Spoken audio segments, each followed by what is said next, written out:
Hello, my name is Yeti Shilanchi Harlincitana and today I will explain about speech art. Speech art are part of pragmatic. Speech art is the utterance of a sentence to state that the sharing of the intent of the speaker is known. Speech art are utterance made as part of social interaction.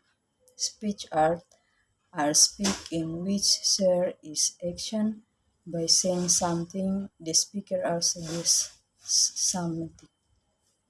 By telling a utterance, the speaker has a goal to be achieved from his speech partner. Speech art theory is a theory that is more likely to examine sentence structure. When someone wants to say something to someone else, then what he say is the meaning of purpose of the sentence. Tindak tutur adalah bagian dari pragmatik. Tindak tutur merupakan pengujaran kalimat untuk mengatakan agar suatu maksud dari pembicara diketahui oleh pendengar. Tindak tutur adalah bagian yang dibuat sebagai bagian dari interaksi sosial. Tindak tutur merupakan tuturan yang di dalamnya terdapat tindakan. Dengan mengucapkan sesuatu, penutur juga melakukan sesuatu.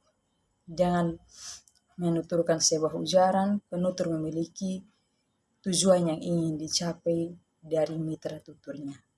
Teori tindak tutur adalah teori yang lebih cenderung meneliti struktur kalimat. Apabila seorang ingin mengemukakan sesuatu kepada orang lain, maka apa yang dikemukakannya itu adalah makna atau maksud dari kalimat. Di sini ada 3 jenis yang saya ambil, yaitu tindak tutur lokusi. Yang pertama, tindak tutur lokusi. Tindak tutur lokusi adalah tindak tutur untuk mengatakan sesuatu. Makna tutur yang disampaikan biasanya adalah sebuah fakta atau keadaan yang sebenarnya. Contoh tindak tutur lokusi adalah ikan paus adalah binatang menyusui. Yang kedua, tindak tutur ilokusi. Tindak tutur ilokusi adalah tindak tutur yang mengandung daya untuk melakukan tindakan tertentu dalam hubungannya dengan mengatakan sesuatu. Contoh tindak tutur ilokusi misalnya, rambutmu sudah panjang. Tuturan tersebut biasanya dinyatakan oleh seseorang untuk mengatakan kekagumannya.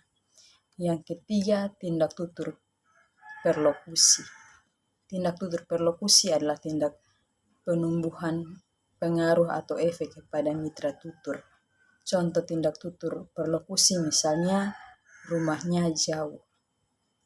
Tindak tutur tersebut diujarkan oleh penutur kepada ketua perkumpulan atau kepada orang yang belum mengetahui di mana tempat tinggal seseorang.